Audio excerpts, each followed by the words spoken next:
certificate says that I am Gwendolyn K. Smith. I really haven't been known by anything other than Gwen for almost as long as I can remember. And that's usually the way I sign my name, my checks and so forth, is Gwen K. Smith. And I was 93 years old on September the 8th of this year. Well, the family property was on Moore Street, where right after it makes the turn that now goes straight up the hill to the Academy property. On the right-hand side, there was a two-story wooden lumber house there that my dad built in 1906. Now, that was before my time. In 1936, that house was torn down and the present house was constructed. There were only our property and about 2 other properties on that street at that time. We were literally in the country. I was born in 1915, and that's where I was born there in the house that was there. And that's what I'm talking about when I say that there were just 2 properties there other than the Smiths. The reason why we were there is because my grandfather, Sylvester Smith, owned some of the property. He had visions of development there about where the San Marcos Academy is in that area. And the property that Daddy, Oscar Smith, my father, took was down on Ranch Road 12, which at that time, of course, was just called the Wimberley Road. It was a road, it didn't have a number, and it was gravel, and it was dusty, and it was rough. So actually, I was in the country. I played outside a lot. There wasn't anybody in the neighborhood much for me to play with. Just later on there was. I liked being outdoors and liked that kind of life. There was an elementary school on West Hopkins Street in the 900 block. And it was called Palm School. Sometimes it was called West End School. I spent the first 6 years of my schooling there, and that served that quote end of town. And then when you graduated to the 7th grade, you went up the hill, went up Guadalupe Street. You know where the Episcopal Church is now? At that site was East End School. And we spent our 7th grade at the East End School. It was a rocky hill, I'll clue you. The building was rather typical early 20th century brick, not very pretty, but we didn't pay much attention to it. We were just busy going to school. It was a rocky playground. I know kids fell down a lot. Then for high school, the San Marcos High School was over on Comanche Street at the site of the present Pennington Funeral Home parking lot. It was a brownish red brick building, not very pretty colored brick, very strangely architectured for a school building in that it was somewhat of an octagonal shape, which was interesting, but it made a lot of nooks and corners. People don't believe me. I've had reason to tell people that our school colors at the time I was there were brown and white. That's what I've heard. And they dispute it, and I dispute them right back. It was probably changed around 1940, but I graduated in 1933, and I had a tennis sweater that was brown and white. I also have a memory book that's brown felt with white lettering on it. So I have proof. But we were rattlesnakes. Still rattlers? Yeah, we were. But you see, who's ever seen a purple rattlesnake? The business started when I get a group of farmers that had farmland out towards Seguin on Highway 123, in that area, and also east. You may know that the land around the east of town, as we know the town now, and adjacent to the San Marcos River, was very rich farmland, black land at that time. they came to my dad and said, we want you to build us a gin, and we want it to be exclusively for our cottonseed, because we want to get a good grade of lint cotton from the sample so that we get a higher price for it. So he agreed to do that. This building then was constructed in 1909. At that time then it was called the Farmers Union Gin Company. Now I want to make it clear that they were not union people, meaning the labor union. It was a union of individuals who joined together. Well, that worked very well for my dad, because he had customers that he had contracted with. They turned out a good sample, and that went on for a number of years. And he added on to this building the part of the building where the bar now is.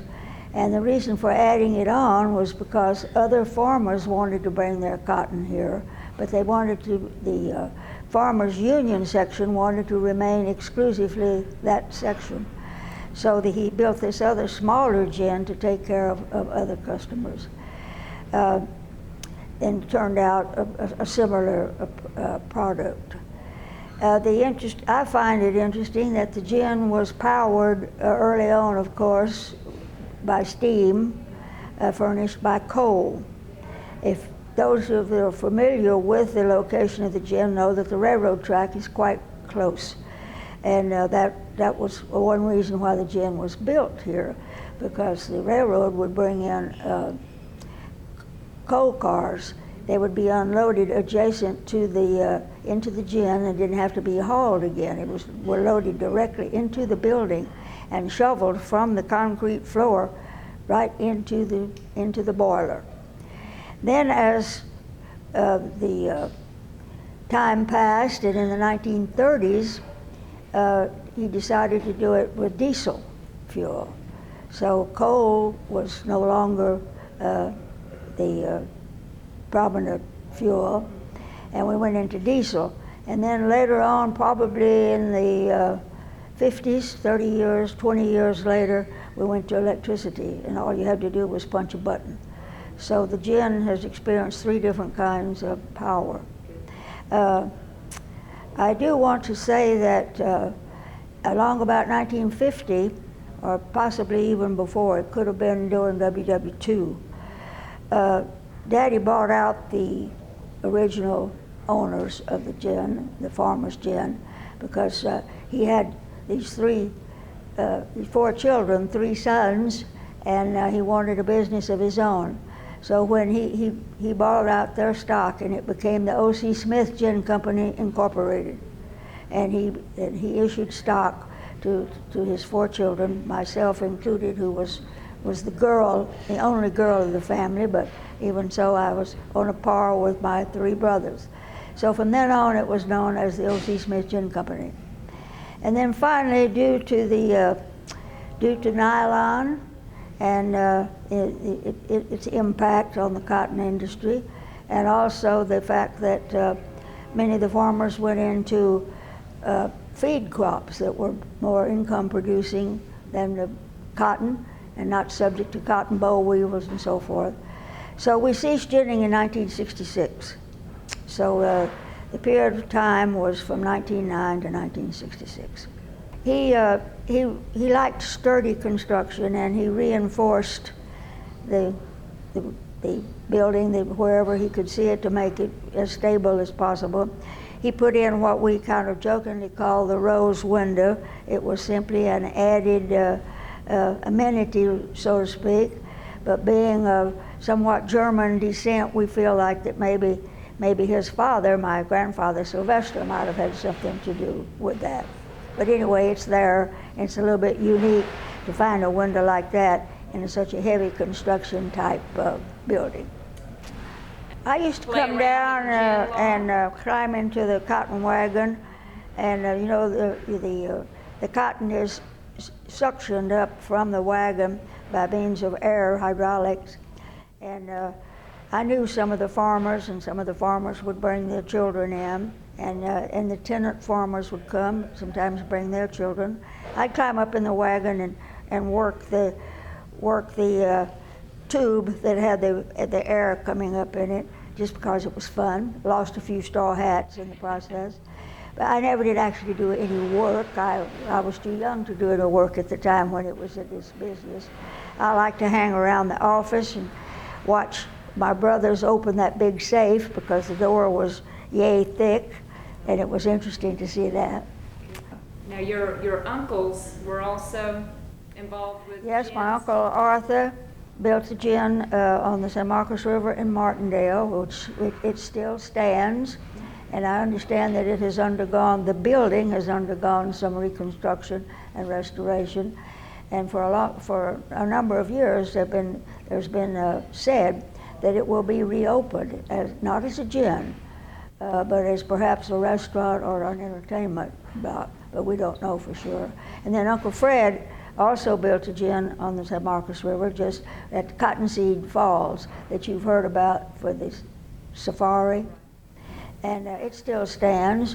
Hal Perkins has purchased it and remodeled it into living quarters. He lives there with his family. Uncle Carl's gin was out on the Blanco River. I can't tell you the exact location of it. It was a smaller gin and it did not survive. But it could have burned, but I'm not sure. I lived at home and went 4 undergraduate years at Southwest Texas State Teachers College, and I never did do work like soda jerking or anything like that. I recall it as pleasant times. I was a member of the president of the Shakespeare Society, and as I said, in 1936, I was a junior or senior in college, and that's when we built that present home, and there was a lot of property there. We built a badminton court, and we also built a croquet court, and I had student friends over to participate in activities. I was a history major, but at that time, I wanted to teach physical education. But at that time, they didn't think enough of physical education to offer it as a major, but you could minor in it. So I took all the courses I could and had more hours in it than I did in history. But I liked history, and I did student teaching in it, but I've never taught history a day in my life. Well, the college was very, very small at that time. In fact, there was one year that I was at that we had fewer than 1,000 students. And again, that's something that no one believes.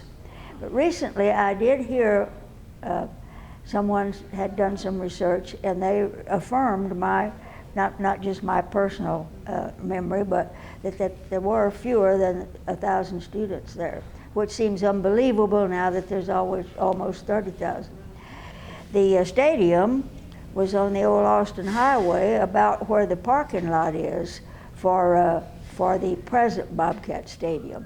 Except, of course, it wasn't nearly as big as that. There were bleachers, the wooden bleacher style.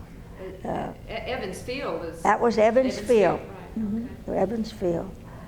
And we also had a thing that I remember very clearly. In 1936 was the Texas bicentennial, centennial, not bicentennial, the first 100 years of Texas, 1836 to 1936.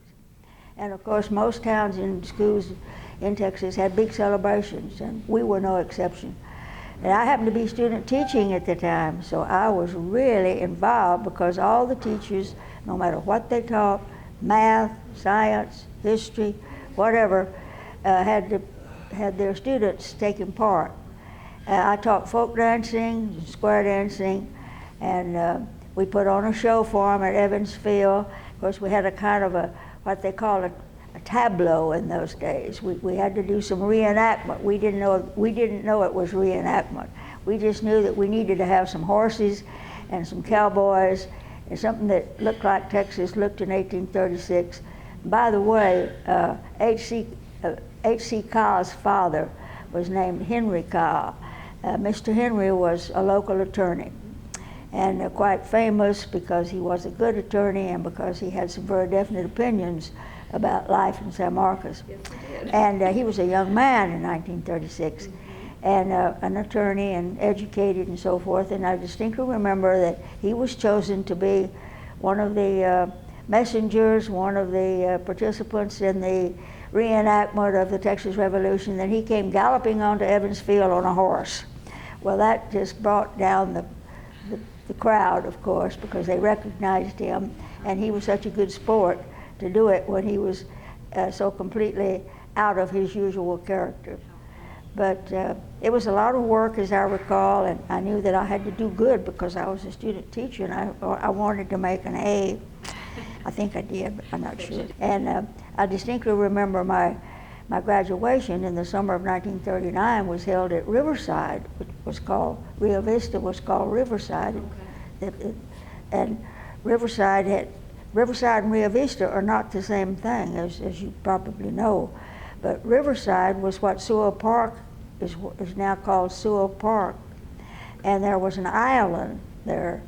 And we held the commencement on the island, it was in August, and it was held outside, and it was a good thing because it was a little cooler there with caps and gowns than it would have been in Evans. My baccalaureate, the undergraduate bachelor's degree was in Old Main. I distinctly remember walking up all those steps in Old Main and graduation. Graduation then was in June. We had swimming at Riverside, and another thing that we had that I'm sure you've heard about if you've read anything at all about the history of the college, as we called it, were these water pageants that we had every summer. And Dr. Sewell, for whom the park is named, put them on. And we had swimming classes, and then some of the swimming instructors would train some of the better swimmers to do what is sometimes called synchronized swimming. We had that in those days, but we didn't know what we had. We just knew that we could do tricks in the water, and we could dress up our bathing suits, and people would come to see us and give us a lot of attention and applaud. They were fun for us, and the town turned out for them. We were famous for it. I taught here in the San Marcos Public Schools. Okay. For about 5 years. Okay. In the high school, or? I had girls' physical education from the 4th grade through high school. Oh, by the way, when I was in high school, we had only 11 grades. So when anyone asks, or when I tell someone that, I said, well, it didn't take us but 11 years. It takes you guys 12 years now to get through. No, at that time, the elementary school was, this is 1939, 1940, 41, was where Evans Auditorium is, in that building. I would go over and, say at 9 o'clock in the morning, go into that building, get just the girls, because we had separated. Somebody else would take the elementary school boys, and I would take the elementary school girls. Well, I was a coach for the high school girls. I had people like Patty Sullivan, you may know her. Yes. I had Mary Cohen Fitzpatrick. I had one of the Holcomb girls, Edna Holcomb. I had Dottie Sims. Oh, really?